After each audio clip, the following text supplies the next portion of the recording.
And hello, everybody. This is our second module. Good afternoon to some of you. Good morning, good dark 30, wherever you are in the world. And I know some of you will be listening to this later. And today we're going to look at a somatic methodology. It's the methodology we use at Strozzi Institute, and this can be the cornerstone of our conversation.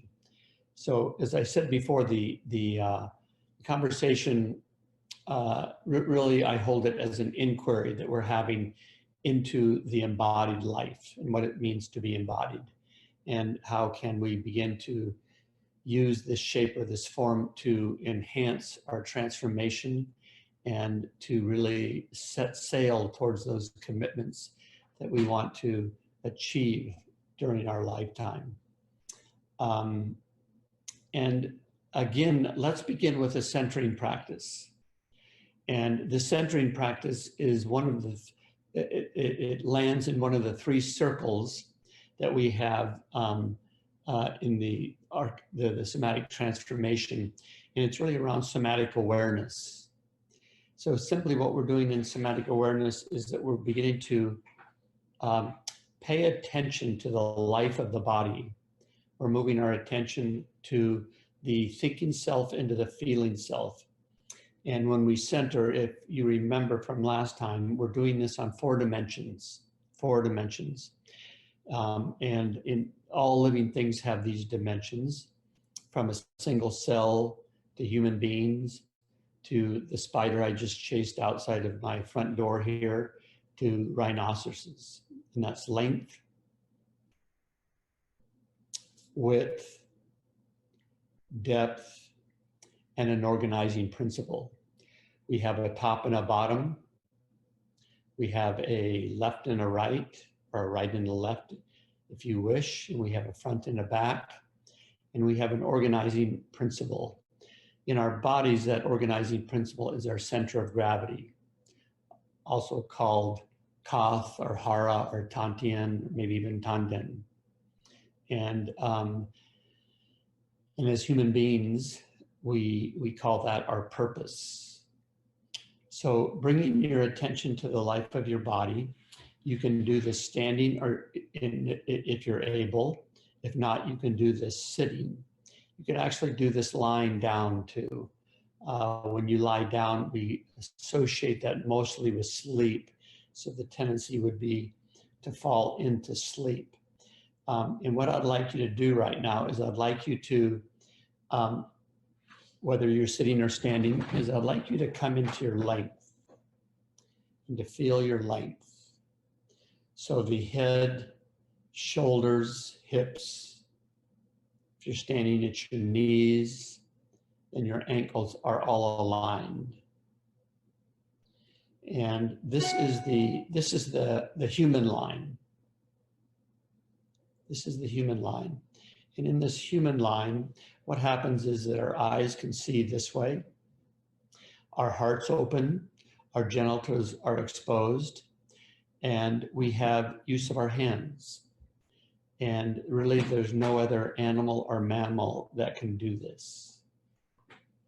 So while we're in this human line of length, you could call this a line of dignity, is that we're straightening, but we're also settling.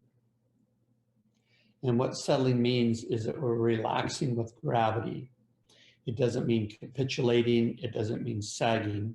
It means feeling this thing that is gravity that is pulling us and holding us to this planet.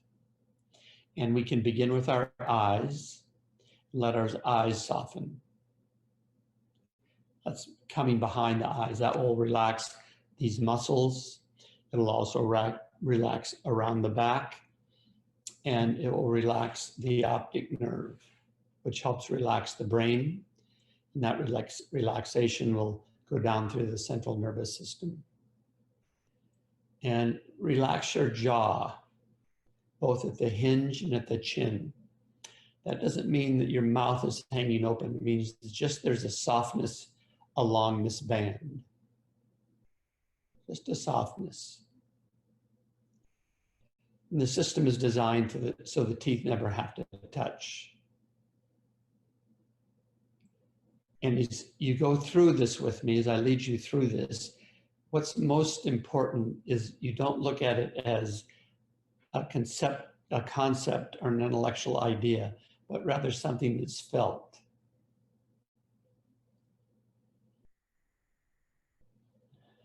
And either feel, sense, or imagine that your muscles in your shoulders can rest along this band here.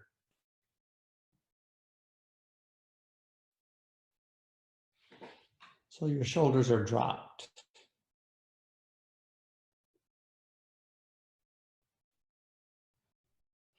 And the system is designed so that the breath happens in the abdomen.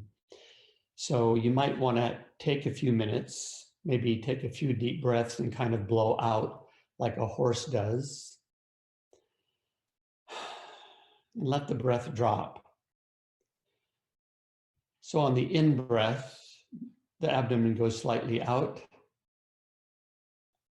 In the out-breath, it goes slightly in.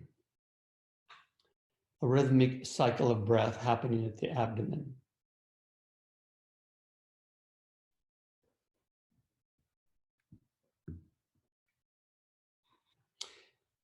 And then let's come to our pelvic bowl. And if we're seated, to be our sit bones. And there's a lot of those, the anal and the rectal sphincters are there. We'll often have a tendency to tighten those. That draws everything up. And if you're not really sure, go ahead and tighten those muscles, those sphincter muscles, tighten the butt cheeks, and then let them relax.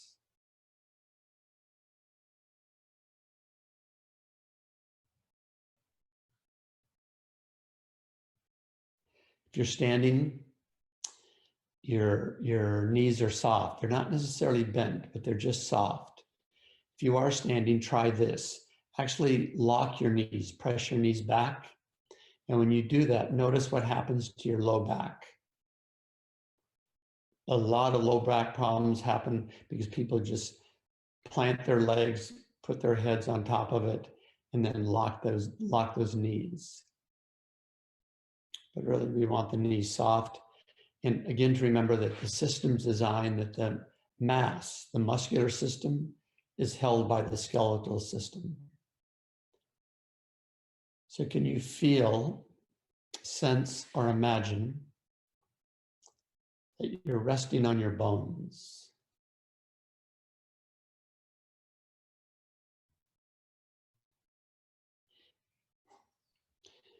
Now I want you to take 3 deep breaths in a moment. And in these 3 deep breaths along your length, I want you to feel without much effort, but just to notice that the rib cage will rise. There's there can be kind of a lifting in the in-breath. And as you exhale, it'll settle back down again. Breathing in through the nose, out through the mouth.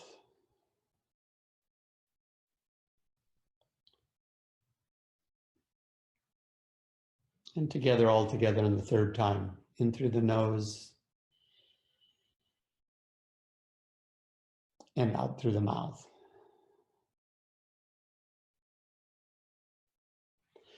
And just notice by those breath patterns and us centering along length, what mood did that produce in you? What shifted in you? And doing so without any kind of judgment about it one way or the other. Now let's go to the dimension of width, horizontal plane. If you're standing, feel that in your feet. If you're sitting, feel that in your sit bones. And if you need to kind of wiggle in there, you can, but find a balance between your left and right. Very common that people will be bilateral. They'll stand in one foot more than the other foot.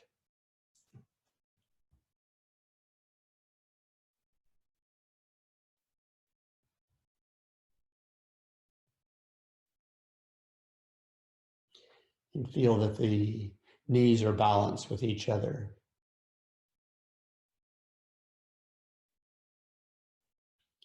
And come up to the hips.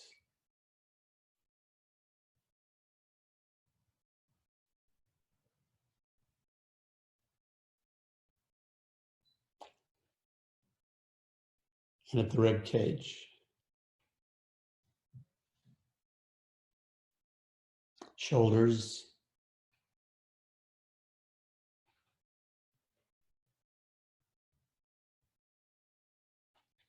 And your head's on straight. See if you can either feel or sense the clothes that are on either side of you along your width.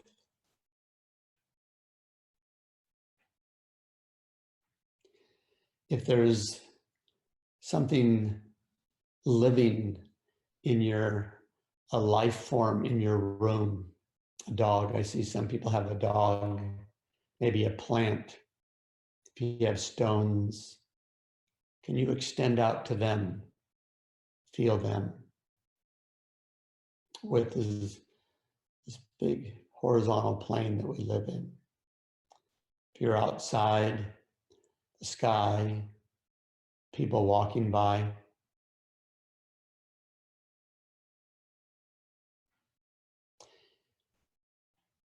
And now let's take 3 deep breaths and sense or feel how the rib cage can also expand out laterally. It can expand out. So we'll all take a breath together. Release back to midline.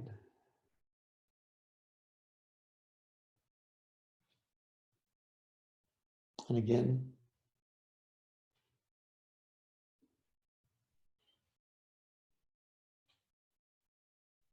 Release.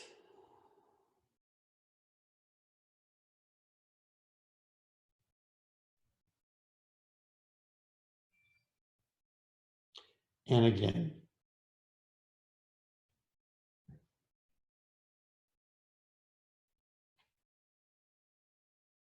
And release.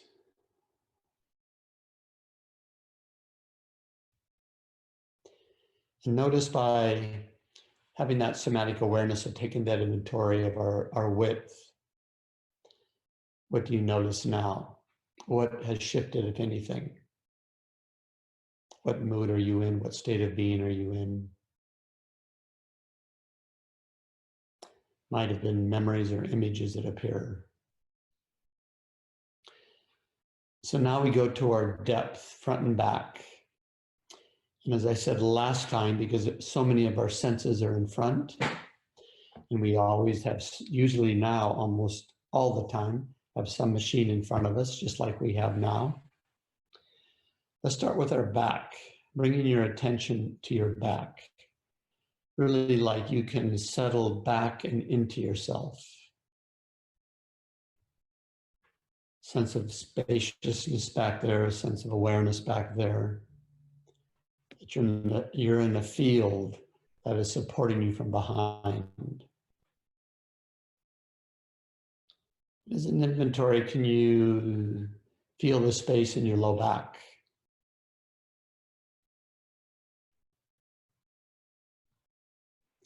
Your heels.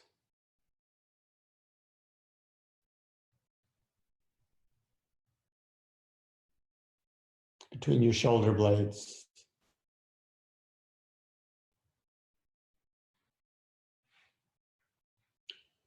Almost like you might have a large dinosaur tail that you can rest back into. And then let's move through our insides, through that dark space where all those organs lie. Come to the front. And let's come up to the big pumps. Come up to the heart and the lungs.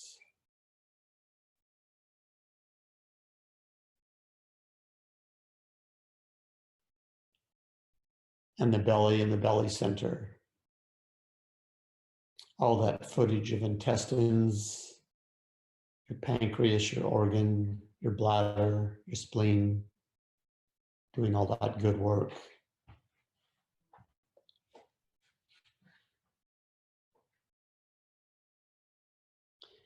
We can think of our depth as that our past, our history is always with us.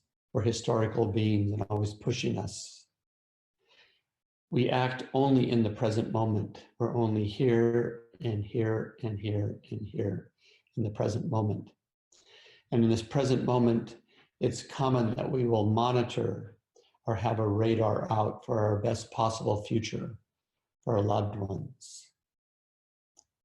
Depth also means in the somatic discourse that as evolutionary beings, there's something else that wants to come to form. There's something else that wants to come to shape. Now we can think about that, we can reflect about that, we can feel our needs and our wants. And it's also useful when we become embodied that we drop into our depth, down and into our depth, and listen to what now wants to have oxygen, what wants to be cultivated. Is it a long withheld joy? Is it a long withheld anger? Is it a long withheld grief or sorrow?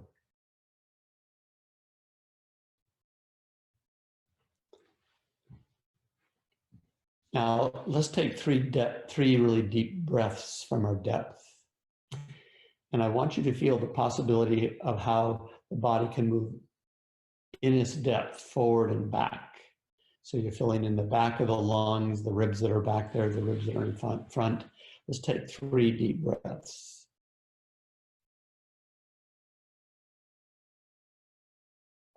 And releasing.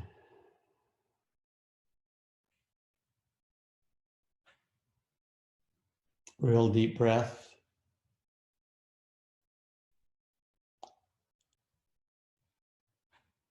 And releasing. The chest expanding, the back expanding. Another deep breath.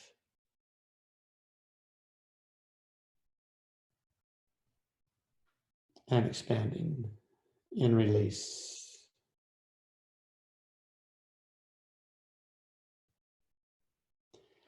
Now let's just take a moment, and after doing that scan and breathing in that way, what, if anything, shifted for you?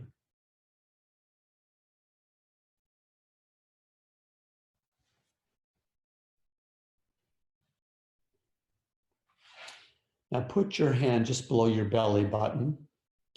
And I say put your hand there. Maybe if one of the thumbs is in the belly button, then you place your hand, is that right there is your center of gravity. It's a little bit lower on women because of the structure of the pelvis and the sacrum and the spine. And this is where we balance. So in terms of our balance, our body, how we move in space, this is the organizing principle. There's a belly center, there's also a heart center, there's a throat center, there's an eye center.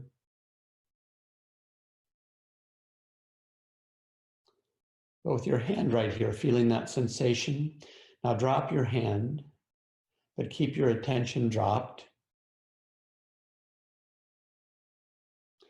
And think of that as a place where you can declare your purpose. So in this moment, the question really is, why do you say you're on this earth walk? What is your purpose to be on this earth walk?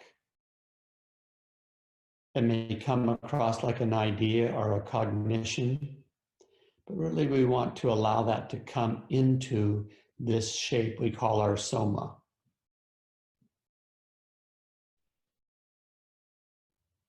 And just say to yourself, put your purpose, you can either say my purpose is, or you can say I'm a commitment to. That purpose, that transformation, that way of being.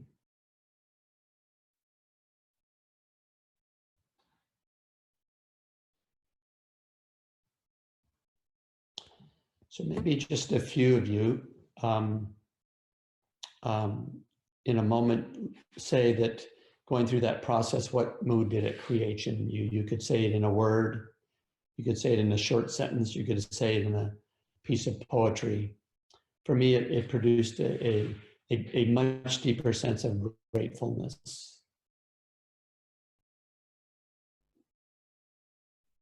Who would like to weigh in? I will. For me, it was delight. Thank you.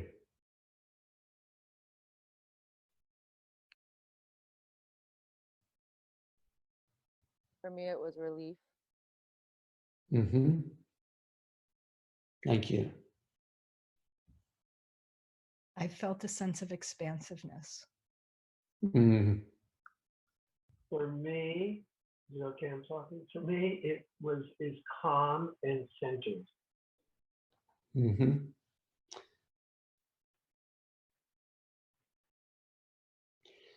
So let me say here is that in terms of our inquiry into this notion of living in a body, consider taking this on as a daily practice.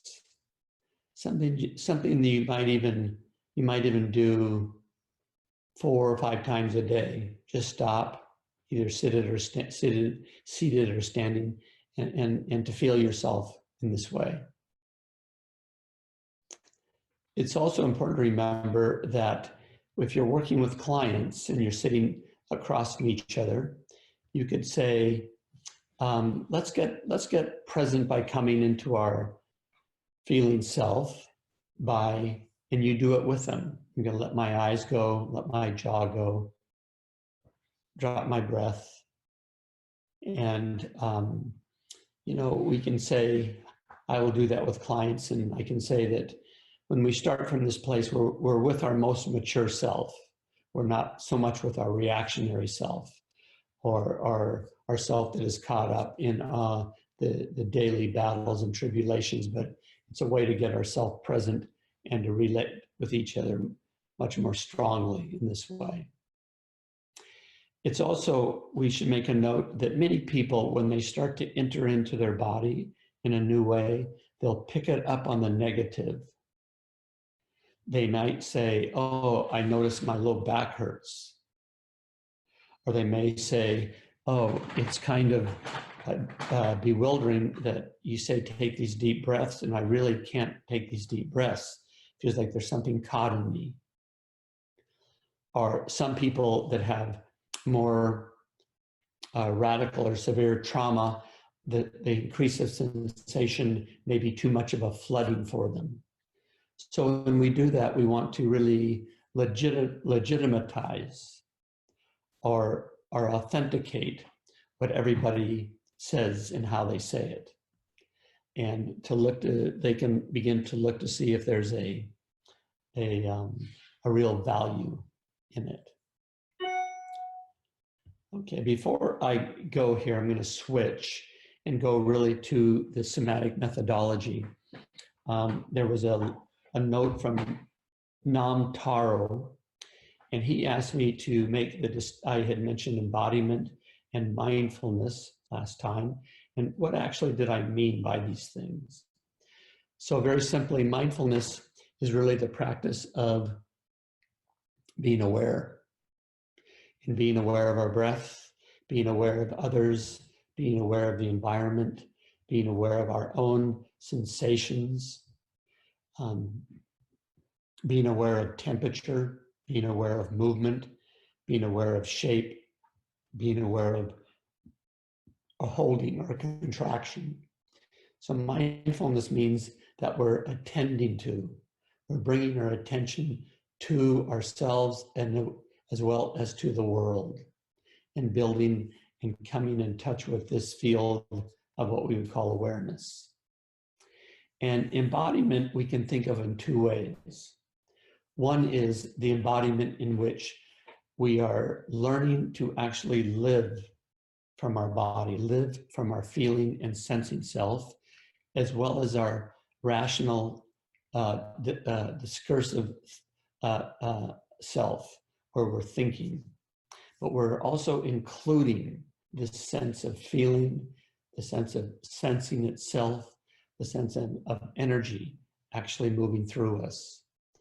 The other way that we can think of it is that we're looking as we move through different phases in our life, and our clients will tell us the phases that they're moving through, that they may need to embody a different quality of being. They may need to embody a different skill.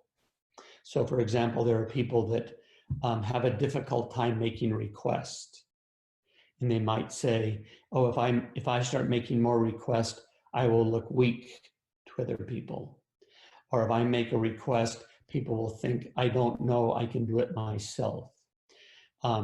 Also, if I do it myself, it's much easier than making a request.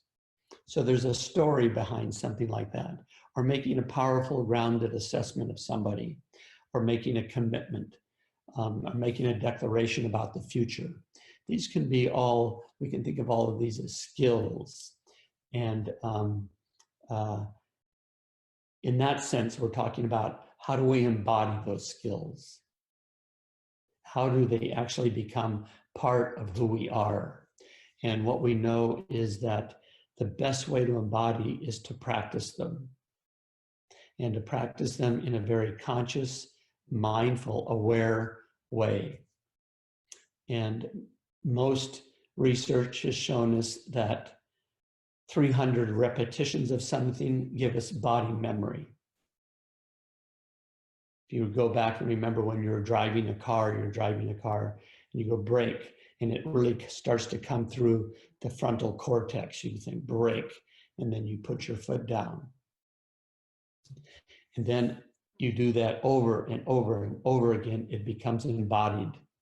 So even when you're driving your car on a curve in the road, well, it's been raining and slippery, and it says 25 miles per hour or 25 kilometers per hour, is that you don't look at your speedometer. You can feel the right speed to go through.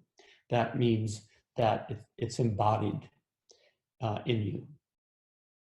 One of the examples that I've used in my book is being down in South America and being in a room in which two people from America having Spanish as a second language, and they were debating the way to speak something. And one person was much more knowledgeable with it, and knowledgeable in the sense of academic with it and how the sentence went. The other person was less, but definitely had a grasp of it.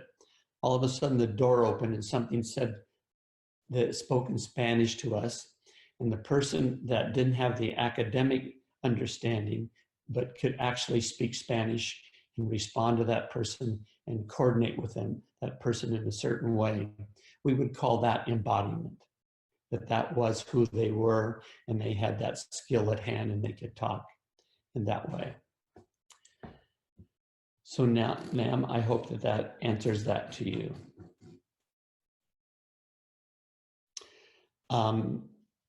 So you have the sheet. The sheet was given to you here, somatic transformation. And if it is, let's go to these three circles that are inside of a bigger circle. If you don't have it in front of you, there's these three circles. It says a shared file in the meeting. And in the upper left, it says somatic awareness. So in order to have a somatic transformation, which means going from one way of being, one shape, or one mood, or one emotion, or one skill to another one of the ways that we can do this is by attending to the life of the body, just like we did.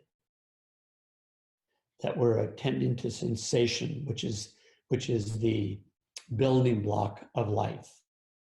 So we would say it's through the body that we're actually in more direct and unmediated experience and relationship with life, this core life energy that moves through us. And so this practice, this somatic awareness is actually a practice that we can almost do anytime. And you're going from your car to your office, you're going from one meeting to another. Just as you're walking, you might have planned, well, what am I going to say here? Or you have your day outlined. And when that's sufficient, you're walking and you're feeling yourself move through space. Even though you're moving forward, you can have your attention in your back. Even though you might have a certain kind of tension about the conversation you're about to have, you can see if your shoulders are starting to creep up around your ears. If you're a little bit stressed out because something just happened at home with the animals or the children or the partner, and you're not now going here, you might just check into your breath. Is your breath high? Is your breath being held? Are you not fully having a deep rhythmic breath? So the notion of a somatic awareness means that we're training ourselves to bring our attention to the life of our body. We're moving from the thinking, cognitive, rational self. All those things are good. We're not trying to put those aside. They're part of us. And we're saying there's this whole other level of intelligence that resides in the body, that comes from this core life energy that moves through us. And can I start to tune into that energetic field, that core energy, that intelligence, and that wisdom?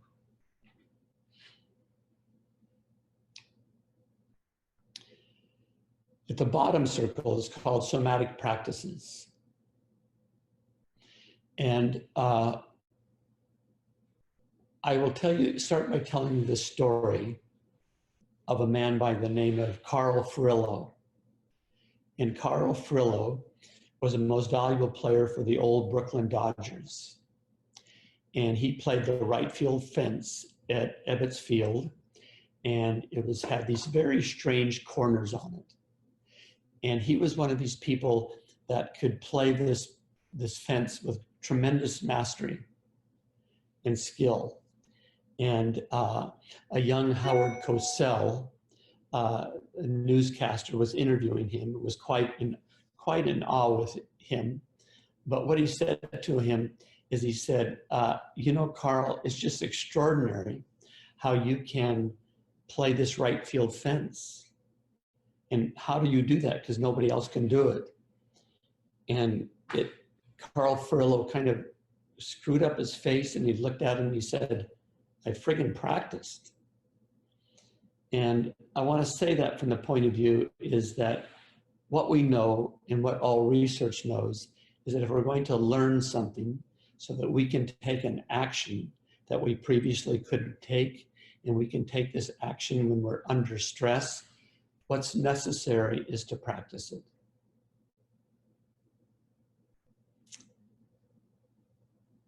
If we practice it 300 times, like I said, it becomes bodily memory. We think about that and then we do it. If we practice it 3,000 times, research has shown us, it becomes part of who we are. We have minimal competency in it. And about 10,000 times, we become masterful at it. So if you're practicing walking from a centered way, because you're doing that, and then you start to carry a backpack with your computer in it, you have to start all over again, because that changes your center of gravity. It changes the weight that you're carrying. Your nervous system has to adapt to that. So that we're just keeping in mind here is that you have clients you're working with and you're asking them, what are the practices that you're in?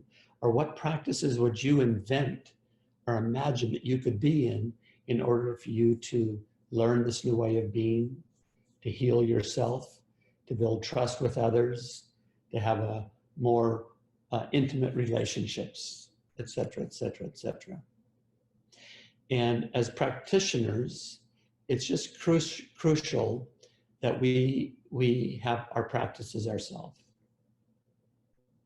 So we're not saying this, we're We don't say it from the point of view is that I read this in the 4 best steps to do this, or I was in this podcast, but we do the experience ourselves. We take on a practice and we see how that shifted or changed ourselves. So we're not asking somebody really to do something that we haven't done. And, you know, people sense if we've been in that territory ourselves. Have you gone through that landscape yourself? And if you haven't, they will grant you less trust, really. That may be at a very implicit, unconscious level of doing that. It really is that place that we go, no, I have walked through this landscape. And I've walked through this barnyard where it was smelly and it was hard and it was muddy. And I also know that there's an end to it and a light at that tunnel. And that actually becomes imbued or through you. The third part of that circle is a somatic opening. And what I've seen over and over again is that when somebody goes through an arc of transformation, they'll come to a place in which they have to unpack something. They come to a place where they have to let go of something. Some rigid belief system, some reified sense of how the world should be, some idea of how I should be and I'm not being, something like that, in which you go, oh, I have to let go of that.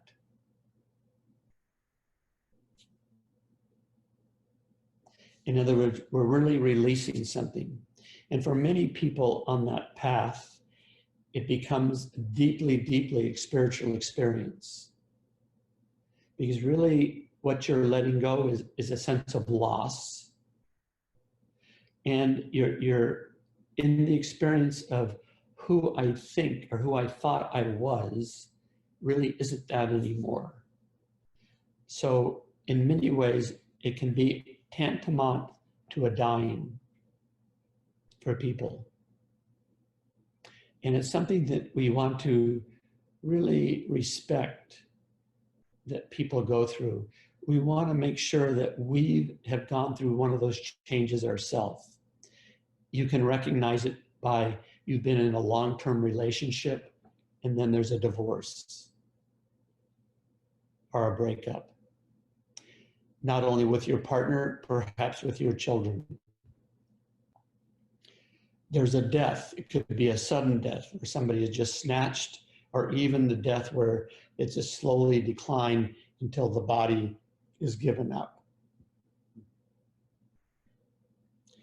It could be that you leave middle school, high school, college, the next level, and all of a sudden that identity that you had there is no longer there. Could be you leave your job.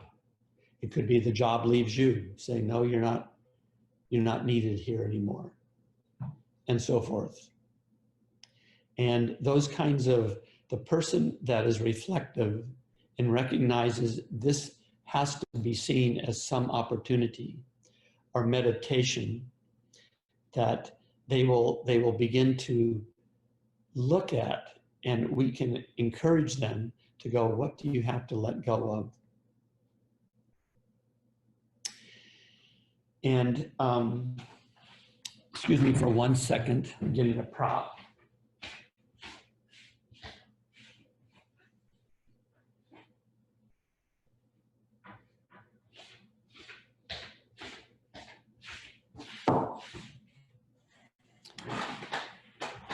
I often call the somatic opening, it's an unbounded space. So the way that we hold ourselves and shape ourselves, we talked about shape last time, where the shape of our livingness. This shape has history in it. It has sociability into it, has biology in it. It has linguistics in it, has language in it. And as we begin to move from one shape to another shape, that in somatics we say the shape will have to shift. So let me give you this example here. I live out here in the country. There's sheep around. There was a moment some years back where there was a mountain lion and it was killing all these sheep a day. And then they were starting to kill the dogs and then the cats and then going after the goats. So when people get concerned about that because they go, are my children next? Are mine next? And we get concerned, our shoulders will go up like this. Now, if you're just listening now, what I've done is I brought my shoulders closer to my ears, like I'm hunching up. And this is really the sign of somebody who is in fear. And in fear, we raise our shoulders this way. That protects the jugular vein. It really goes across cultures. Fear this happens, the trained person will go drop them and then go into action. But if I do this long enough, it goes through the nervous system, these synapses and these dendrites, and all of a sudden it becomes a well-traveled road. So I'm just like this. And even though I go, I'm not afraid, I'm predisposed to fear. And then somebody says to me, a good friend, they said, the mountain lion's gone, or the county trapper got it, or there's no signs of it anymore. And I look at them in the eye and I say, really? Can I trust you? And she says, yeah, absolutely. It's gone. I take a deep breath and I go, what a relief. And my shoulders are still up in my ears. For those of you who aren't here, I take that deep breath. I'm relieved there's no more mountain lion, for example, or you name your fear, but my shoulders are still up here. In this somatic opening where we move from one shape to another shape, what also will change and has to change is our shape. What does that mean? How we hold ourselves, our breath patterns, where is our center of gravity, how do we relate to other people as they come close to us? Do we shrink back? Do we push forward, et cetera, et cetera, et cetera? It's also the example of this. For those of you who aren't here, I'm holding up a cup. And this cup is the amount of love, connection, possibility, accountability, integrity that I've learned how to have. I look over and there's somebody that has a glass or a quart, cup and a quart. We'll call it a cup and a quart. And they have a quart, which means, wow, they seem to be able to receive more love. They seem to be able to transmit more love. They seem to be able to hold wider spheres of commitment and responsibility. They seem to have a respectful demeanor in their leadership, all of those things. So I look at it and I say, well, they're a human, I'm a human.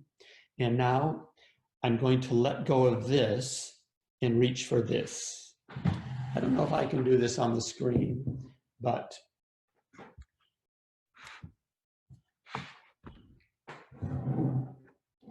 not so good at it.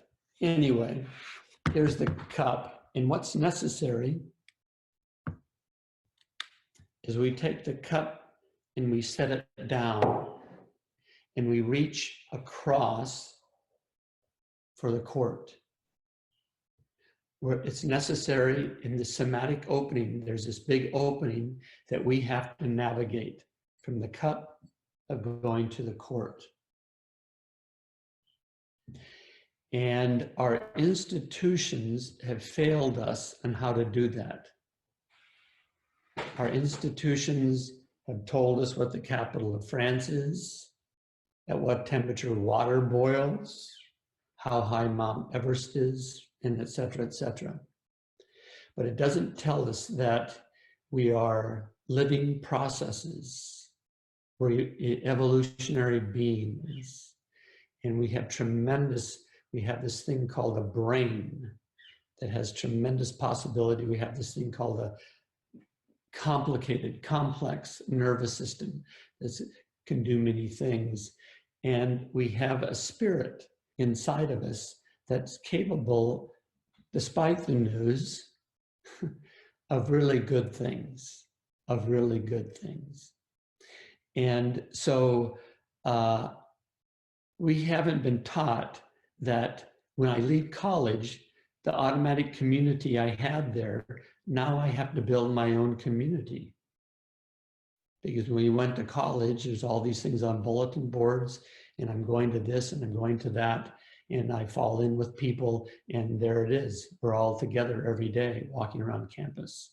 I've seen this over and over again. Have seen it with 3 kids. 3 of them went to college.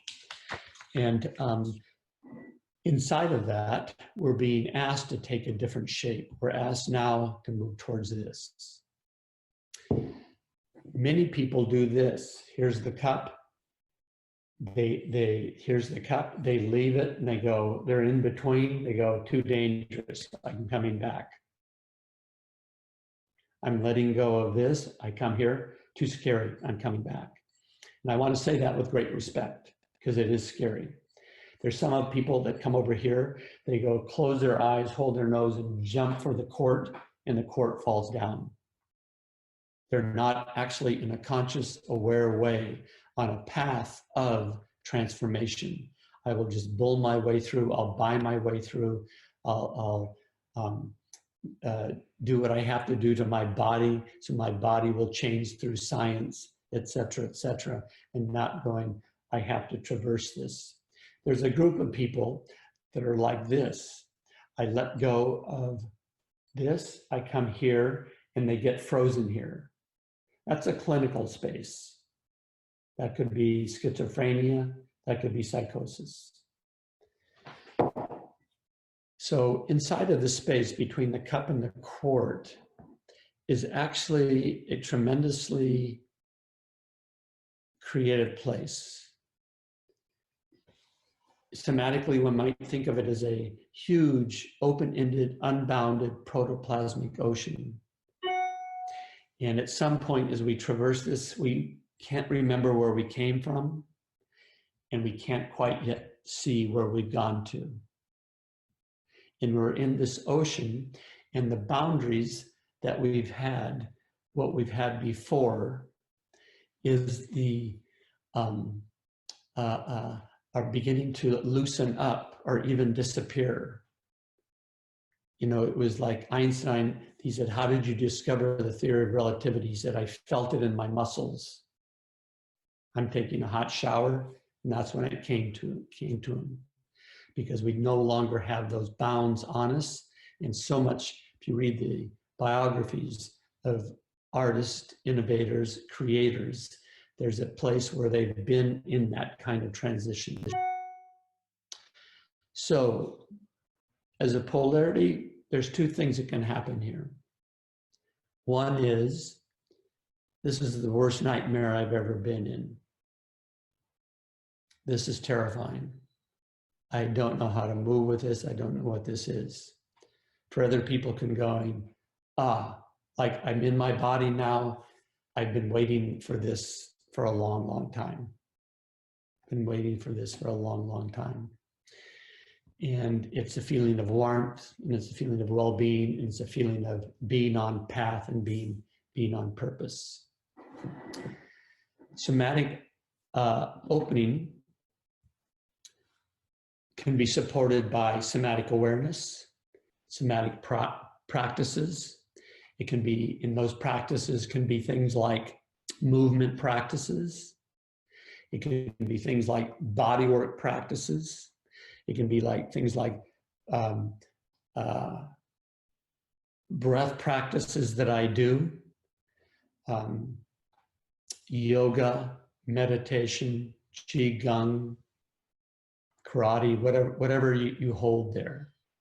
And in going that can begin to shift and help you move through this space. When we get through the arc of somatic transformation, maybe I'm going to repeat some of these things that go a little bit deeper. But the notion here is that as both a practitioner and someone that's going through it, you want to make sure that no one has to press down on the accelerator. that transition has its own rhythm. And that shift, that change to actually go into a new shape could take 2 years. Possibly with others, because of the background they've had and what they've done before that, it might be 2 months. So those are the first 3 rings right there. For somatic transformation, we want to bring our awareness to the life of the body, which means to life. It means that we begin to look at what are the practices that are necessary now to take me to this other shore. And we want to then begin to explore, be inquisitive of and curious of, there is something I'll have to let go of, and I'm going to some other place that is actually, I'm not sure of. It's unknown, really. It's like the Greek philosopher Meno said, how can we possibly plot out our path when we actually don't even know where we're going? So let me stop there and ask you if you have any questions, comments, thoughts.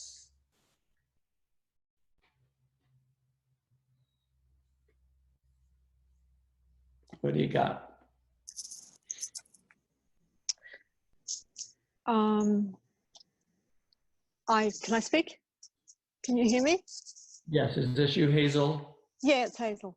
Hazel. Yeah, I can relate to. Sorry, I've got to get my notes.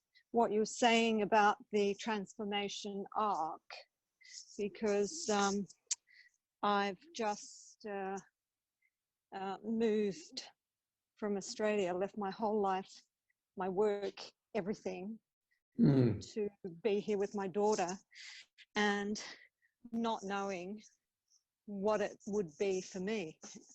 And you know, and it's also in a slight sort of concerned situation, because I'm here to help her and she's single mum and things go on, you know.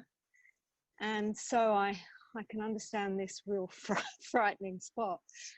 But I keep, like, the body stuff I use is Pilates with the breath, and this study. I mean, I love to, my master's is in learning and development, so I love to read, I love to study. So I get in, and I paint, so I get into these boundary-less spaces to, so I'm freed from this, a physical body in a so-called real world.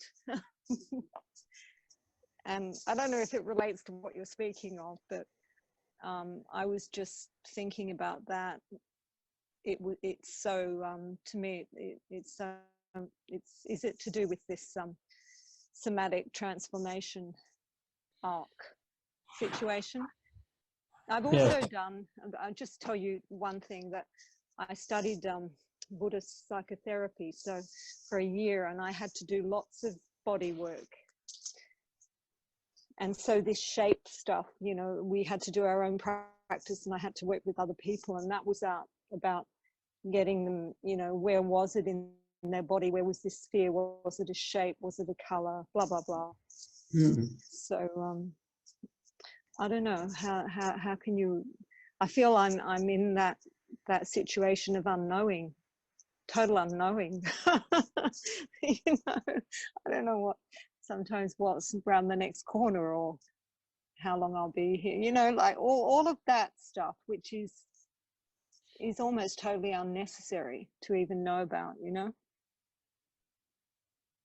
Sometimes I feel I don't have a place, because I've been floating backwards and forwards for 10 years here. So I just, you know, these transformations have been happening a lot to me. Can I give anyway, you, what do you say? Can I give you some reflections there, Hazel? Yeah. Yeah. Well, thank you for your transparency. thank you for your transparency and frankness about this. You know, you articulated pretty keenly this notion that happens that's between the cup and the court, or the unbounded space, or the somatic opening. And one of the things that is in this methodology for us that we see is useful during this time is fundamentally, in this, depending upon where the person is, this can sound kind of rhetorical or trivial or beside the point. However, that this, all the things we say, I don't know where I'm going, I don't know where I sit, I'm not sure about these things, is in many ways a profoundly spiritual place. This place without ground. Yeah, And- and I've experienced that in meditation, a place without ground, totally. Mhm. And the how- fear, but then I just let it go, you know, because I've had Zen practice in my life all my life, so I just let that go. But it's not that I don't experience those momentary fears in my body, you know. But go on, sorry, I didn't mean to interrupt. And so that's a fundamental place with it. And like I said, for many that are going through it, it's really what they want to know is like, what can I hold on to? What is it that what I can hold on to? So one of the things that you said that we're in total agreement with is, what are your practices? And usually when people start to move through that, that's when they either don't have practices or they let go of their practices. But it's really in that time of stress or change where you go, well, I need to deepen in that practice. The other thing is that it's immeasurable to have a good guide, mentor, coach, therapist, friend that's traveled through this and can tell you, go a little bit left, go a little bit right, slow down, et cetera, et cetera. Somebody who's really gone that distance and can speak for that. And then the third thing is that it's really also useful to have a community of shared practitioners too. You are actually in a practice like, it could be a movement practice, it could be a martial practice, it could be even a painting class, that you're actually doing it with others and you allow yourself to be in that conversation with them. And that has such a strong, strong thing for us because of we're a social animal, and it provides a working ground to be with other people who are good listeners and can be good friends and good guides at the same time. Well, I left all that behind, and the one thing I have here is Pilates, the Pilates with breath. And I just finished a yoga teaching breath course as well. So that was a huge community for me. A lot of those people have been through lots of different trauma. When you say that you're here, where is here for you now? I live in LA. In LA. Now. So I came from, so I came from Australia. I came from Perth, Australia. Yes. Well, just a year ago. Yeah. A year ago. Yeah, I would. It has a lot of people down there, as you know, are working with this. But stay with the practices. Stay with the community, huh? Yeah. And if you would like a referral to somebody down there who knows about this and does excellent work in that, I'd be glad to pass it on. Oh, okay, cool. Well, you can do that. So I do it through the Facebook or from email to you? Anyway, you can. I can find out later. Yeah, find out how to get in contact with you, and I'll give you her points of contact. Okay, thank you. Good sailing, Hazel. Well, I'm still here. I'll be here each week. Yeah, I paint. That helps. Hey, Good. Richard, we have a couple of questions that have come through. Sorry, from Janelle, and Janelle said, Janelle asks, could you please repeat what you were saying as both a practitioner and as someone something just a minute or two ago? It got a bit garbled by a glitch in the Zoom call. And then we have a question from Rebecca. Let me just stop there. Let me stop there for a minute, Mika. Yep. I said a number of things about the practitioner and the person. One of the pieces I think was, you know, for the practitioner needs to have gone through that kind of a process themselves, that journey of losing something or letting go of something, or themselves being put aside. That they have to have that piece. So I'm not sure when I said.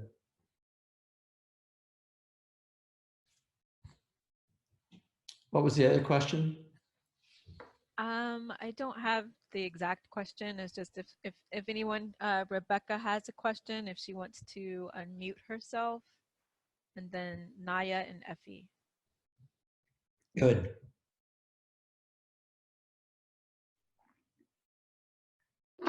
Can you hear me? Yeah, I can hear you. Oh, perfect. Okay. Hi, everybody. I love that term, the arc of transformation. And I have a question regarding how do we coach and support our clients who are really on that edge, that precipice, where clearly there's a huge leap of faith. You know, it's a process of courage. And just today, one of my clients, you know, he kept going back to this idea that I just don't know how to be in that space because all I've ever known is the old, you know, and so I'm wondering what might you suggest, or some modalities or leading in to that feeling of there's a lot of fear, right? In the process of specifically welcoming agency when there's a sense of me, myself, and I can actually make a choice. And that for many people is so scary because it means for the first time in their life, they have to be their own authority. And so, and it's power dynamics with authority figures, right? So that's kind of my question.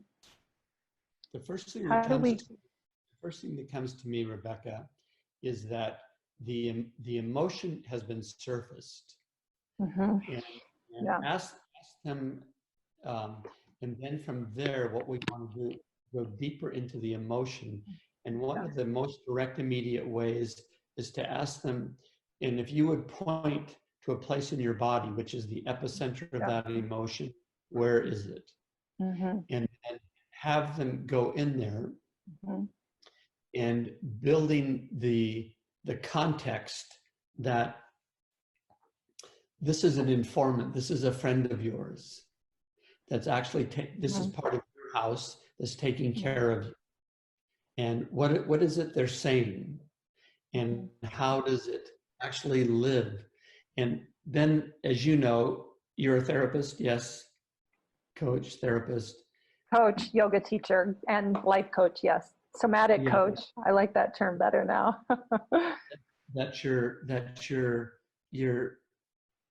The art of it then is that as they go into it deeper, that they feel into it.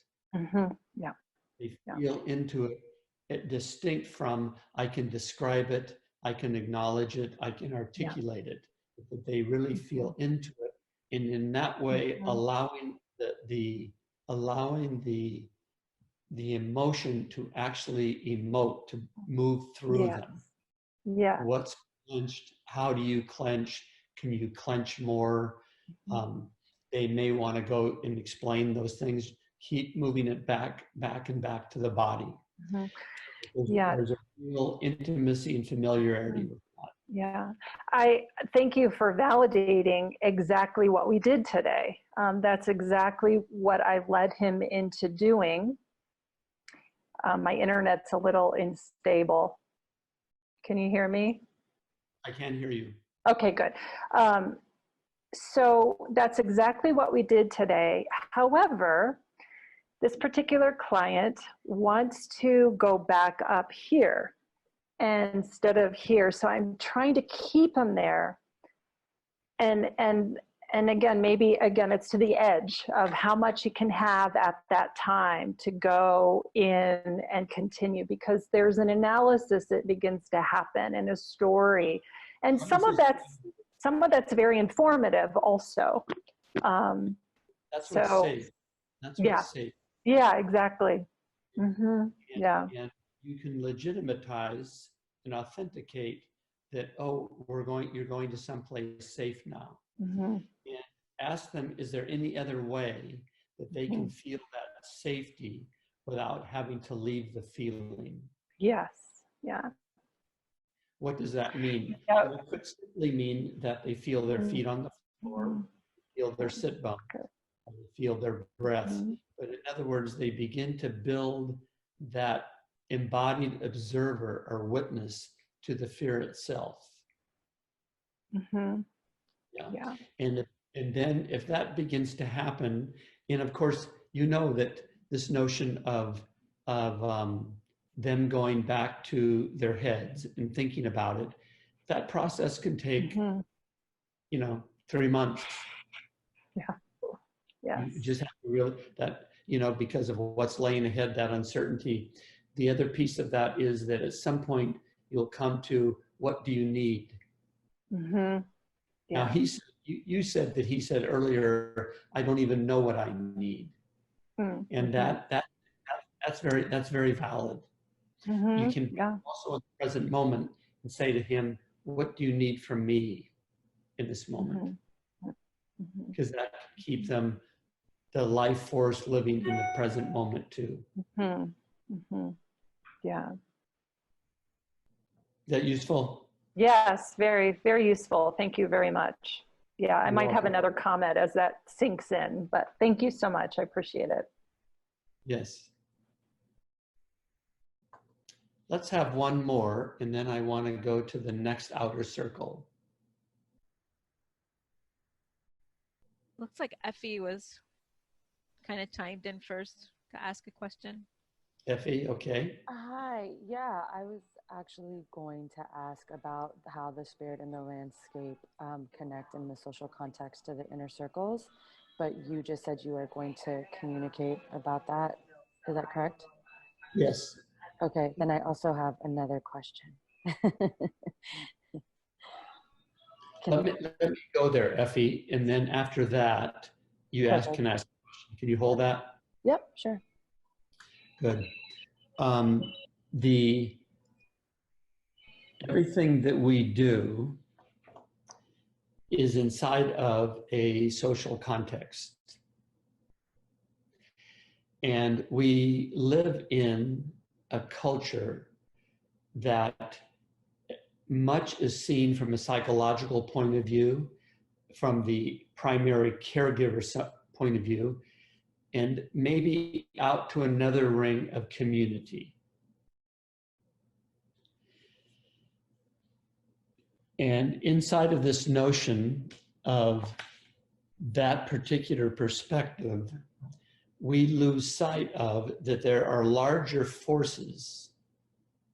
There are larger forces that shape how we view the world, what we see as possible, what we see as not possible for us, where we're blind to where we have privilege for things that we don't have privilege, that we are shaped in ways in which that we don't have an inroad into these larger social context. So, for example, um, I was teaching a person somatic coaching.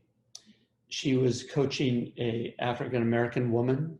This woman was talking about she had moved from one area to another as a young person because she was working with her fear.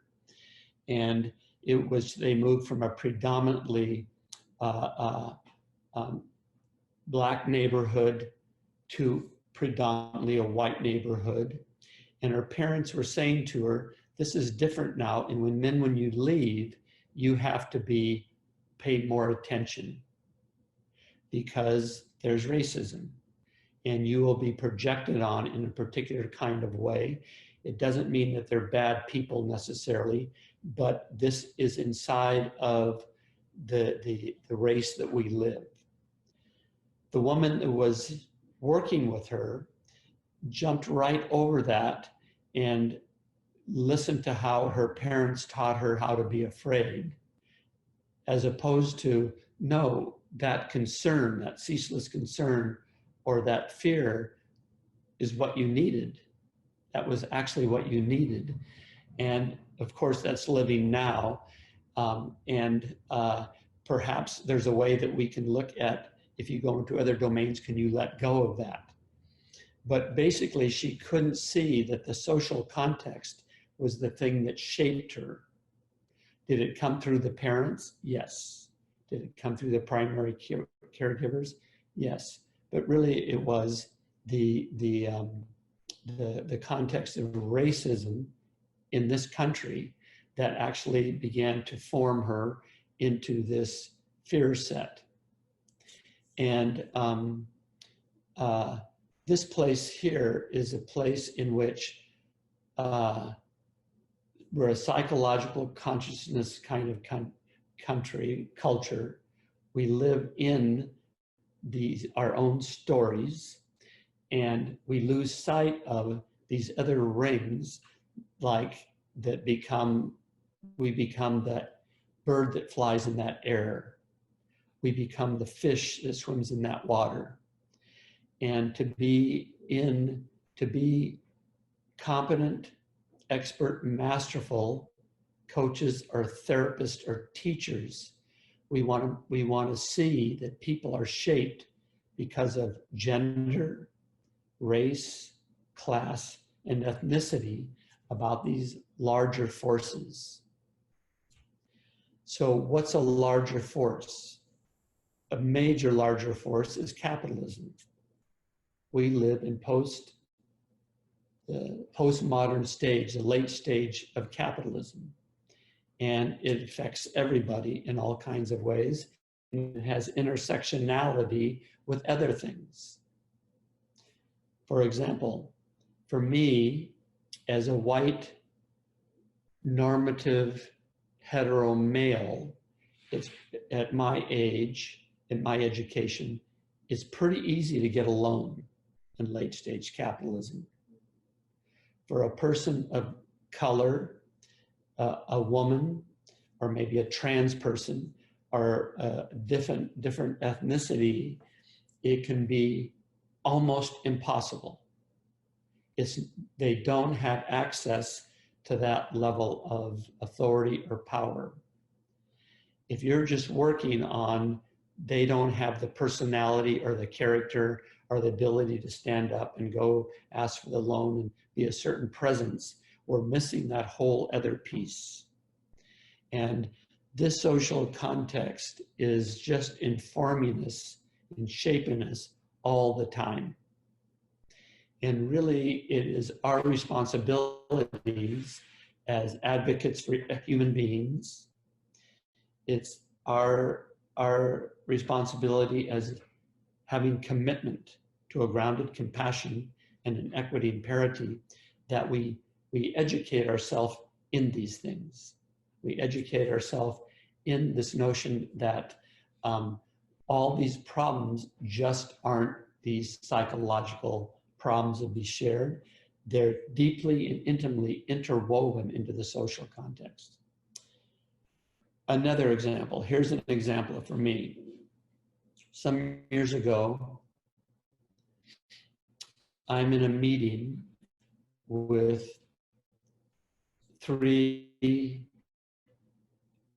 two lesbian women and one trans. And they're also women. I had this thought like, oh, I'm the minority in this conversation. And the next thought that comes is, oh, and I can handle this okay. That's coming from a white male, normative male. And it's a blindness to really seeing if any of that was turned around, that would not be in place, because it's more threatening, it's more dangerous, and it's less inclusive, and there's less access. Let me give you another example. A woman through the SI, she's a Kenyan, a white Kenyan. She does work for the United Nations in UNESCO. And she says to her supervisor, there's a program in Kenya that's starting up. She says, I think this would be a good place for me to work because I'm Kenyan. I speak the language. I've lived there. And he says, no, he's a white Brit. And he says, no, not to. And she gets very, very angry about it. Very, very upset. And positions herself like, oh, I don't want to be an angry person. I need to work on my anger. That is a whole gender-related social context, distinct from maybe your anger's righteous. Maybe your upset has a place to be expressed so that you can take a stand and fight for what you care about. So we start with these 3 rings, and then we have the social context. The social context, all of these things are vast, vast conversations to have. And there's a good start for maybe you white folk here is the white fragility. There's a white woman at the University of Washington. She wrote a book called White Fragility, and that helps us white folks get to really see the kind of unexamined access and privilege that we have. But it's up, and there's a lot of good resources. So let me stop there and see if there's anything else. Any questions, reflections, observations? I'll go ahead and, oh, go ahead. That's okay. This is Naya. Hi, everyone. Hi, Naya. I said I had a question, and you linked to it so beautifully with your discussion of social context. And I'm wondering if people who are working with diverse, non-white, primarily populations, I work with a lot of people of color, indigenous groups, Black women, connecting with social context and somatic practices. So many times I'm working with people who haven't had access to or don't feel welcome in yoga, Pilates, so many of the things we've talked about. But I'm wondering, and what I have noticed are these cultural practices, everyday practices that may be considered somatic. And I'm wondering if you can offer some language. I appreciate the questions you bring up for people, like what do you have to let go of? Is there language questions that might be asked around what kind of somatic practices people may be doing that don't fit into specific categories like yoga, Pilates, that we're bringing up? As much as I appreciate these, I think I'm speaking to cultural and social responsiveness too. Yeah. So I'll leave it there. Yeah, thank you. Let me see if this helps some. But often when people are in that position, or they may be a little bit socially shy or averse. They don't want to go into a group, but they say, you know, I walk every day. That walking can be a very, very powerful somatic practice. And you're walking from your length, width, and depth, from your organizing principle. Your breath is there, and you're moving in that particular way. People have like running practices, or even if they're at the gym and doing the treadmill, that can be a piece of it. There's one of the things that we do in our courses is we teach everybody a form. In Japanese, it's called kata, a form with a staff. And my teacher taught me, and he gave me the permission to pass it on. A lot of that is online too. It's online through SI, through Strozzi Institute, and to learn 10 of those moves is a very strong somatic practice. So I think my answer to really reduce it is that, are you doing something already that you could actually take an awareness into it that builds those things? And then with something new, and it's even people, you know, they play a pickup softball game, or they play another, you know, they shoot hoops or something. We play basketball. Thank you. You're welcome.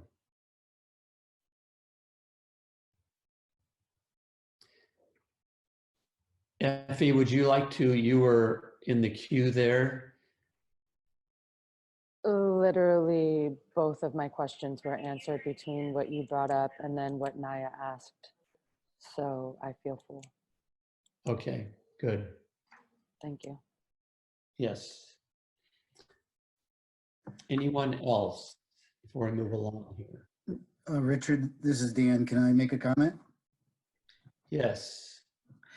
So in my group, we've been reading a book, and it's called Pigs Eat Wolves. And it's kind of it's not well published. I don't know if you've heard of it. But one of the great things about this book is it takes the three little pigs as a metaphor and uses it as a metaphor for our life, and how, you know, we grow up and whoever raised us has our pig pen, and that's what we're safe in, that's what we make our mud in. But then and then everything outside of what we know are the wolves, which we're taught to be afraid of. And then we start to examine our life by moving out into the wolves. And of course, the first little pig gets eaten by the wolf, and the second little pig gets eaten by the wolf, and the third little pig learns from the two first pigs and builds a strong house, but that's actually a prison. So it's really interesting what you've been talking about here in this last section. And the author of this book, Yogi Raj, was really good at getting people to examine where they came from and what they have to let go to move into that next ring. I just have a deep appreciation for what you're saying. So thank you. Yeah, thanks, Dan. Thank you, Dan. Okay, so on the outside rings here, we have landscape and spirit. And for cultural anthropologists and ethnologists, a group of them will have a point of view, which I very much share, is that one of the primary shapers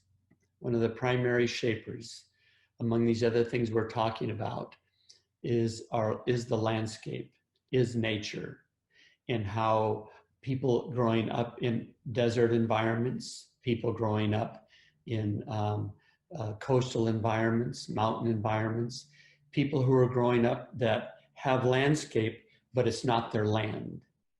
In other words, you would take people like the Palestinians, or even so many people in Sudan now, that they don't actually have a land. But the landscape is a place in which we can both fortify our resource and our resilience. So many studies have shown that. And it's also a place in which we can have a really deep sense of belonging. Knowing the trees, knowing the dirt, knowing the contours, knowing the wind patterns, where the wind patterns come from, knowing the weather patterns. All of those things have a strong influence on how we can go through a somatic transformation.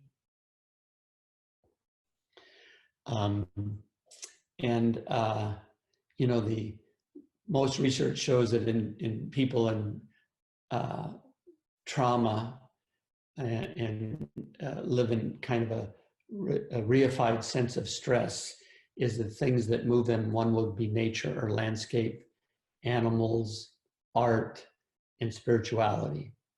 Those four things come up over and over again. Nature, or what we call landscape here, spirituality, art, and a closeness with animals. Now, on the very outside here, and this goes with it too, is we talk about spirit. And what I mean by spirit is that which is beyond the self, that which is beyond the core personality, that which is beyond the character of one, that goes certainly beyond the roles that we have, or the positions that we have, or the access we have, or the not access we have, or the privilege that we have. That, and in somatics, we call that fundamental core life energy that animates us. That 3 billion years of evolution. Other cultures can call that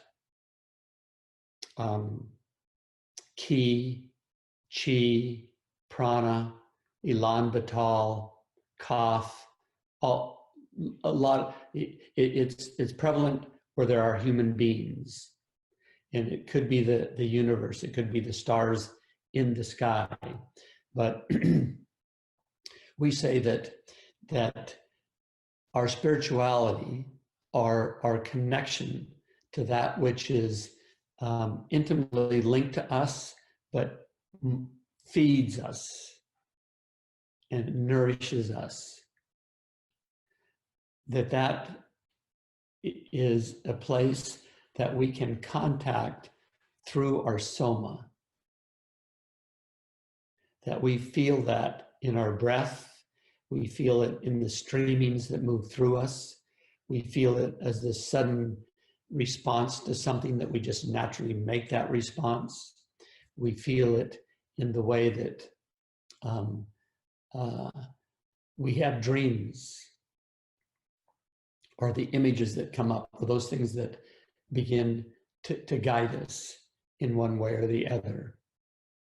And that the spirit, landscape, social context, our awarenesses, opening, and practices are all the pieces that we can draw upon and be with inside of this shape, in order to have both an individual and a collective transformation. And I would submit that could go even farther towards a national transformation. All of these things.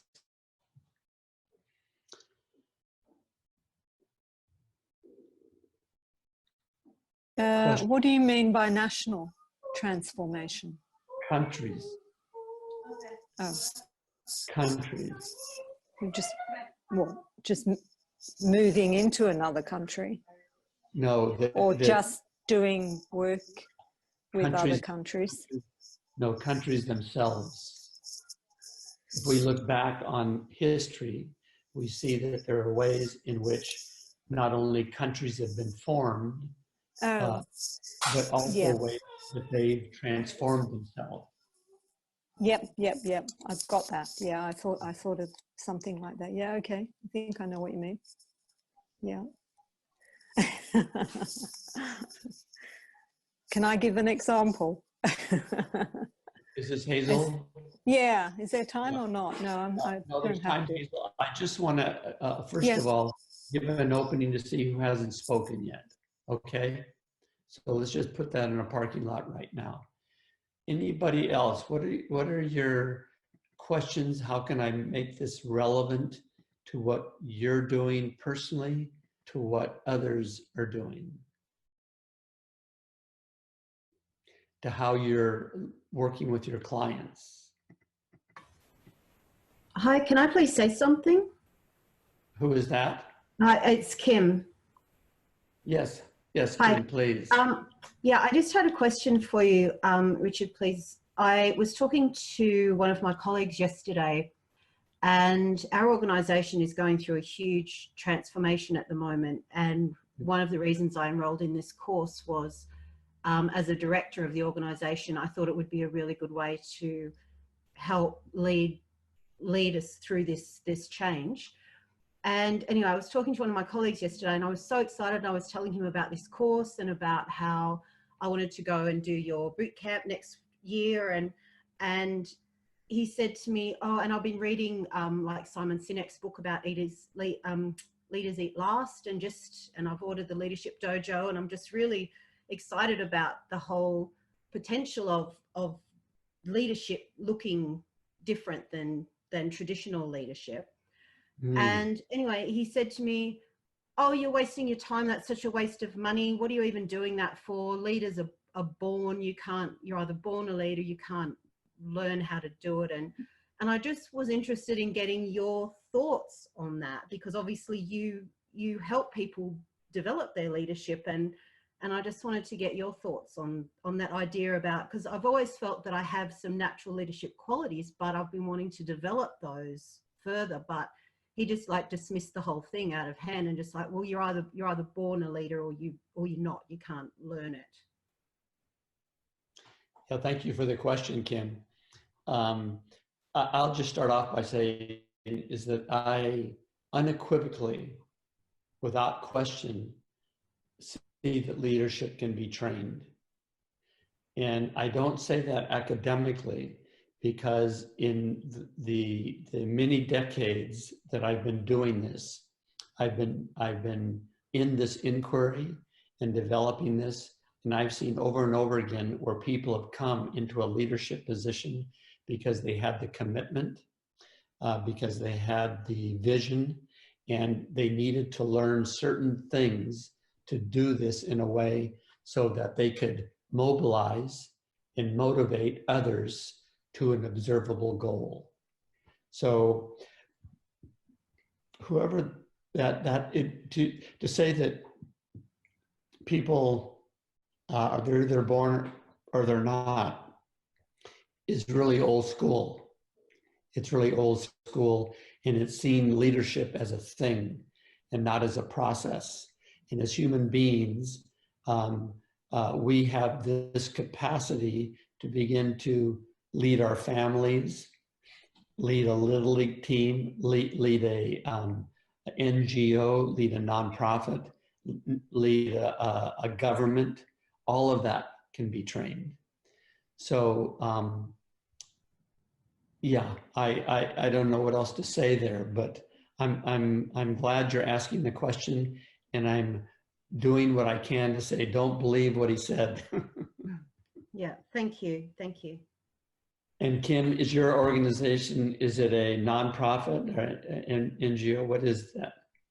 Yes, yeah, we're a volunteer rescue organization. So we're just going through a huge cultural and organizational shift over this next 12 months. Yes, and you're the director of it? I'm one of the directors, yes. There's 6 of us, yeah. Are you also one of the founders?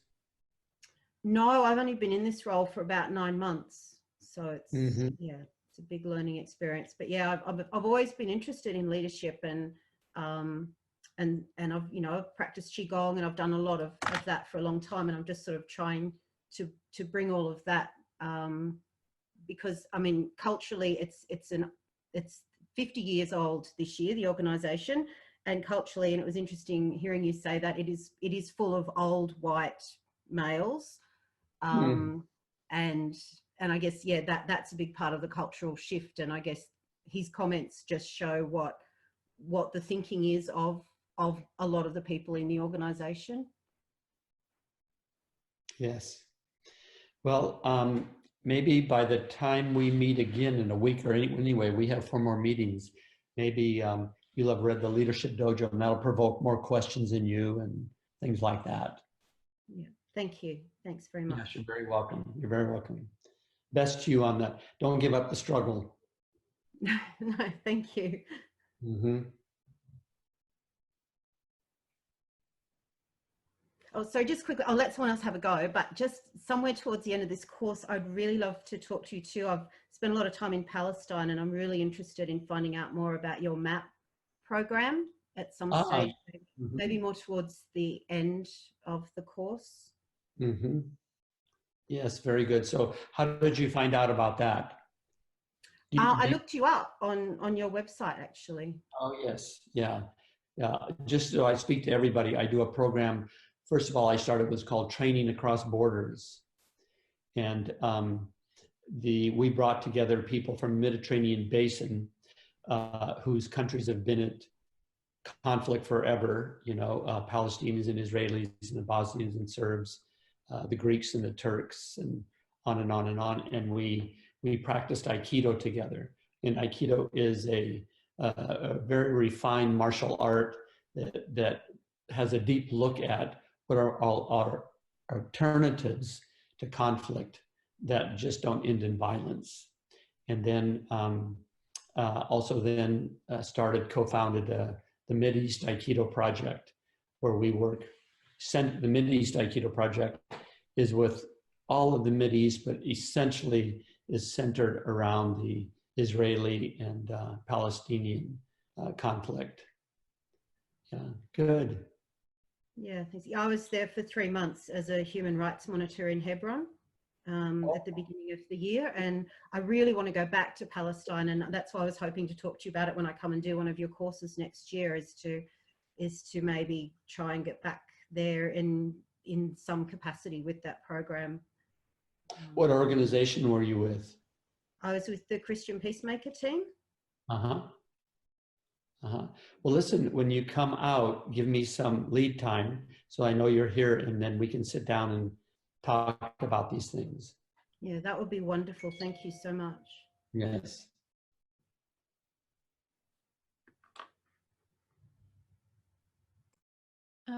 We did have a couple of questions earlier from Claudia.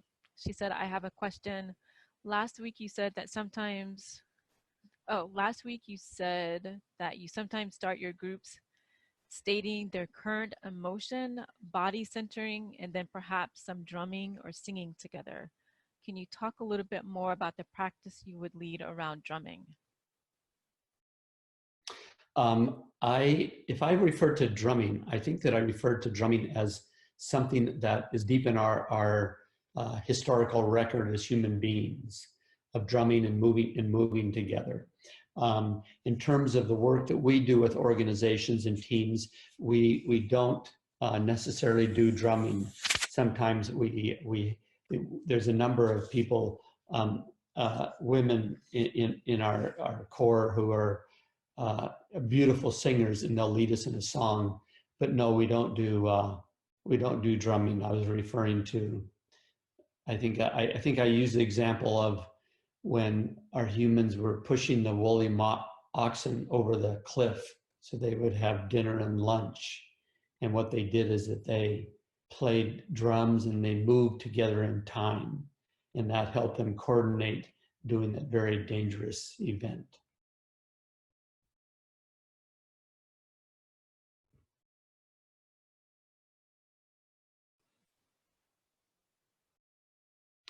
Somebody else, this is kind of the place where you would say, it's your turn now.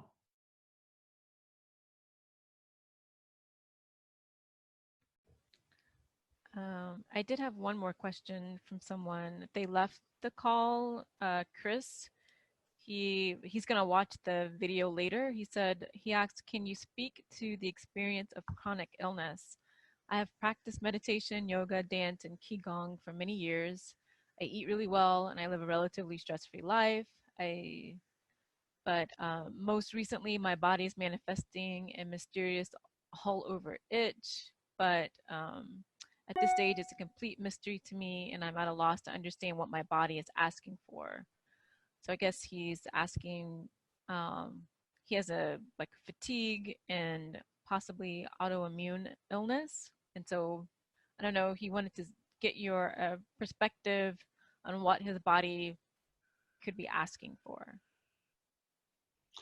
Well, first of all, you know, when people come to me with something like that, and I'm so sorry that's happening to you, that's just very, very difficult.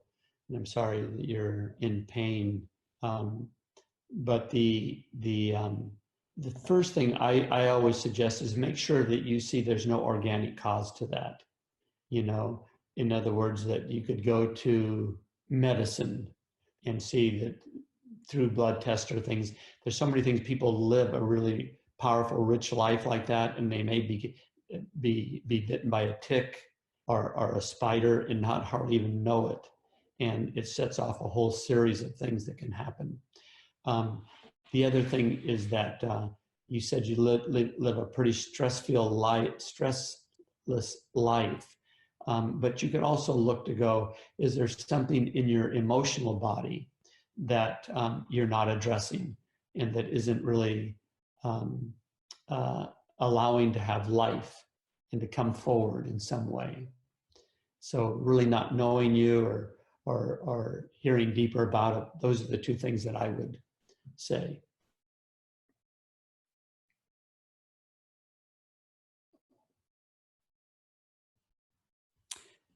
Hazel, are you still on? I think there's a little lull here and people have spoken. You had something you wanted to throw in? You still with us? Yeah, I'm still here. No, I think I understand what you mean about the countries, and so that could be like where you're brought up in a country, another country where you've lived, culture, values, background, all of that. Yeah. Yes. Would it be? Okay, that's fine. Because sometimes I'm fine because I was born British, but moved as an immigrant to Australia when I was 10 with my parents, and now I'm an immigrant in USA. So I don't know where I belong, but I often see these boxes, or I've gone to conferences or the thing at the gallery that I last saw about the colonialism of Australia, you know, and feel like, yeah, I'm supposed to be, yes, it's a box that I don't feel I have anything to do with just because I was born in that country. Yeah, but you know, it's like when you spoke about the history and the background of racism in a person's life, you know, and it's something that you either take on or not take on through use of intelligence, I suppose, because it happens obviously from a young age as a child. I think there's a couple of things there that, and I appreciate you bringing it up, because if that nation, the ones that committed colonialism, haven't really surfaced that conversation and really come to terms with it, I believe it really lives inside of our psychic space and lives inside of our somatic space. That, as you know, in the US, we colonized this country. In the Monroe Doctrine, we could take everything that we wanted, did horrible, grotesque things to people. And that, I think that lie really in the background for many of us. And it's really worth it either to really surface the conversation like you're doing now, or really to find others that are into the conversation in a deep way. Like I think that one of the very first colonizing things is science. And if you think of indigenous people, how they thought of the world, and science came a lot, I bow into science, but also it colonized that way of thinking, of things that having more, unknown, uncertainty, and that humans weren't exceptional. Humans weren't at the center of everything. Stones and plants and everything else was in a much wider circle, like we say, in the landscape. So yes, I think that it's some people who really major in that. And I think it's a critical, it affects our somas for sure. So thank you.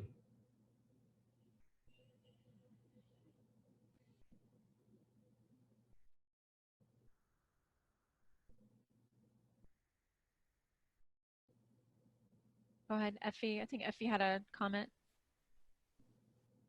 Yeah, I was going to ask, so in the chart, it shows all of these circles kind of happening. Basically, I'm just trying to understand if like one of the, between somatic awareness, somatic opening, somatic practices, well, it wouldn't seem that somatic practice would come first. Is this just kind of like a collection of things that just start to happen simultaneously?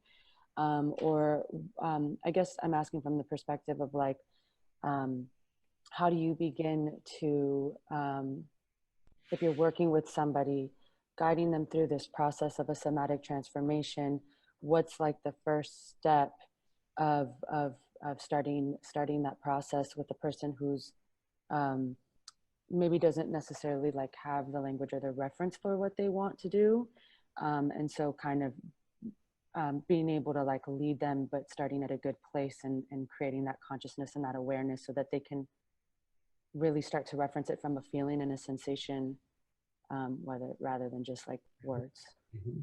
Yeah, good question.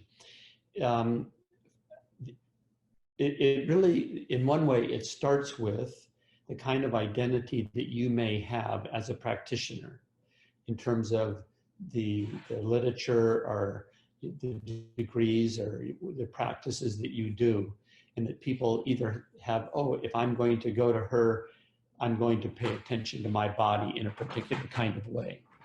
Other people may come to you and not have done that research, and it's really up to you to say, these are the ways that I work. And like I can say, common for me is that I would say, first of all, you're the authority. You're the authority for everything here.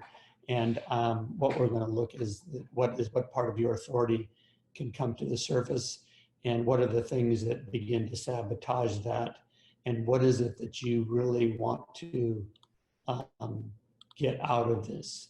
And that this is how I work. I work through the body. That could mean in conversation. It could mean we do body work. It could mean we stand and we go to the dojo and we do movement things. So inside of that, Effie, these three things, the first piece really is asking people to bring their attention to the life of the body. And that is naturally connected to a somatic practice. It's really saying, asking them even to take an inventory. Oh, can you feel your feet on the ground? Can you feel where your breath is? Can you feel your back against the chair? I notice that what you're doing is your right knee is bouncing up and down a lot. Do you notice that too? So they're really noticing that the body isn't just this mule that's carrying them to the next thing. What they're noticing is, oh, this is an informant. This is the full satchel of my history right here. And it will be speaking and it'll be listening at the same time. And then we start to refine that kind of awareness, what that is. So that can actually turn very easy into a some kind of a practice. Like I remember you teach dance, correct? In yoga? Yeah.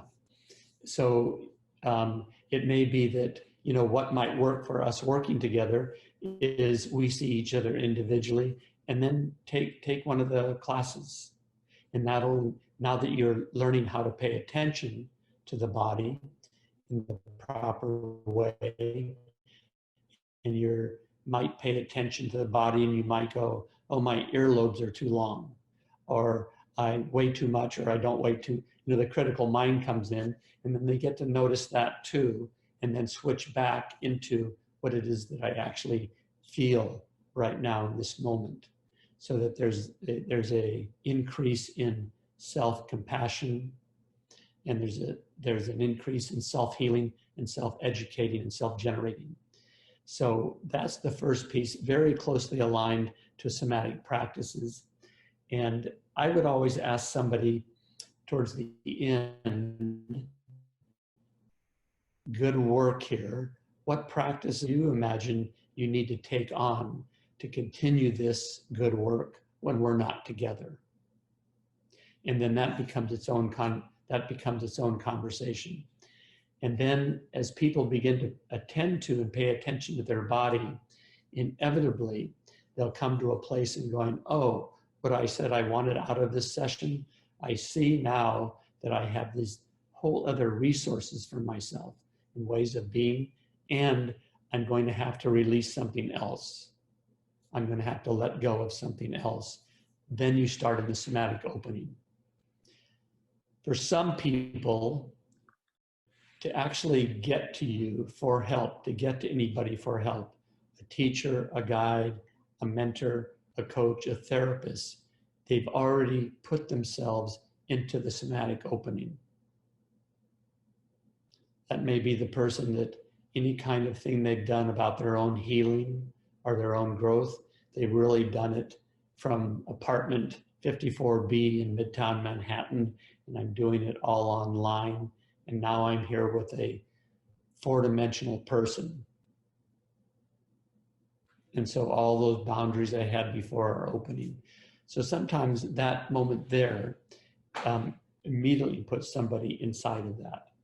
But otherwise, I would say somatic awareness, that naturally goes into somatic practices. And from there, you start to really attend to, and where's the opening that's beginning to happen when going, oh, this old way of shaping myself in rhythm, in voice, in thinking, in belief, in behaviors, they don't serve me anymore. Is that useful, Effie? Yeah, that was useful. Thank you.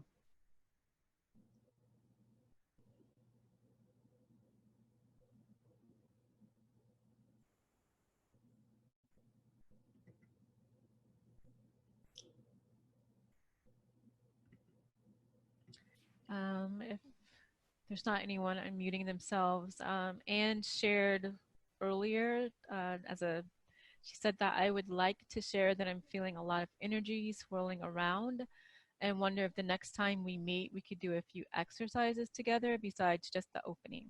I feel like I'm in my head and my body is wiggling. Yes, we can do that. Okay. Yes. And then Janelle had a question off of Hazel's question regarding countries. Is Richard also saying that it is possible for countries to go through transitional arcs, potentially? Answer is yes.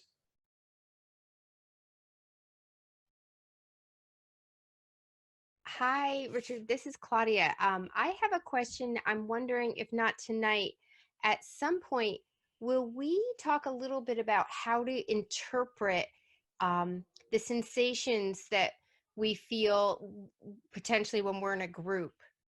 So sometimes when I'm in a group, my body talks to me a lot. And I'm just wondering, I was wondering if part of this would be hearing from you or other people,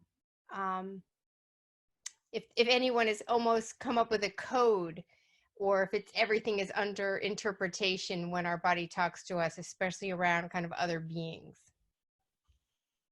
Yes, good question. Good pragmatic question. I would say here is that it is interpretive, and those interpretations will fall into certain themes. And one of the things we're looking at as our body begins to, as you say, speak to us, which I will say begins to come alive, begins to come alive, is that it's telling us something. It's telling us what it needs.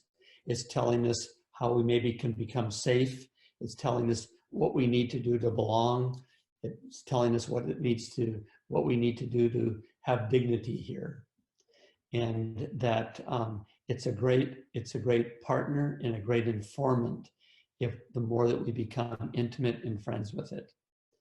And would you, Claudia, would you, if it's still alive, to you bring that up next time? Sure, absolutely. I use it in my coaching a lot.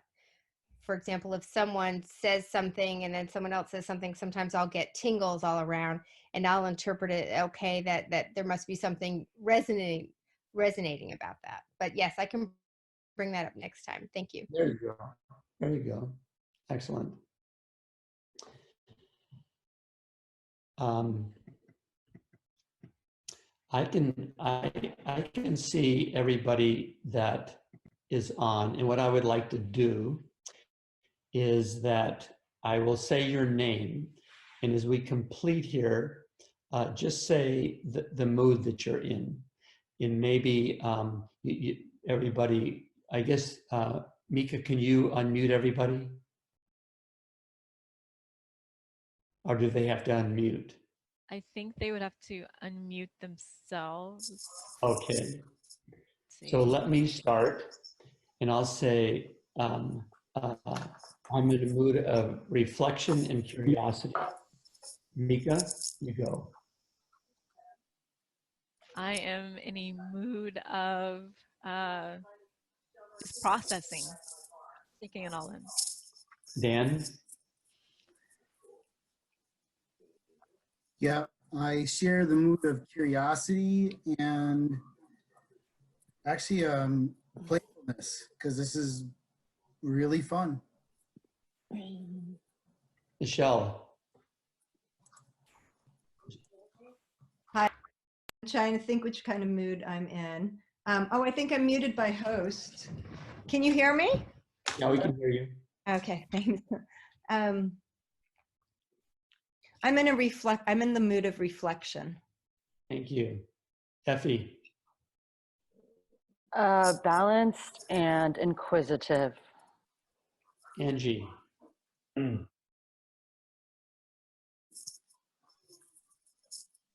You're muted.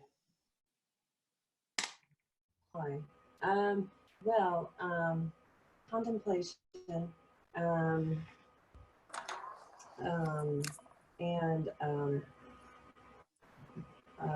discomfort, actually. Lorraine?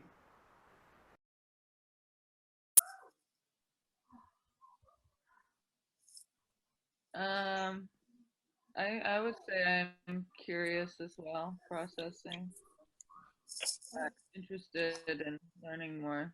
And Naya? Receptive. Savitha? Swollen in a contemplative sense. Hazel? Content and grounded. Janon? Hi, it's Janelle here. I would say also reflective, trying to process, and a little bit tired, full. Lots in there. Mark? Stimulated and connected. Ann Nicholson?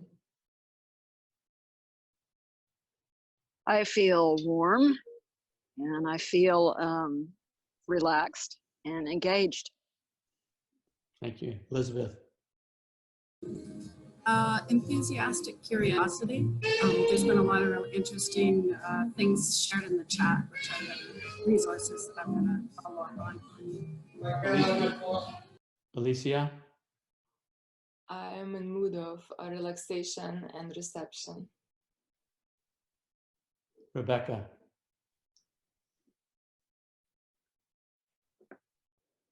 Curiosity and fullness. Peyton? Reflective and connected. Sandy?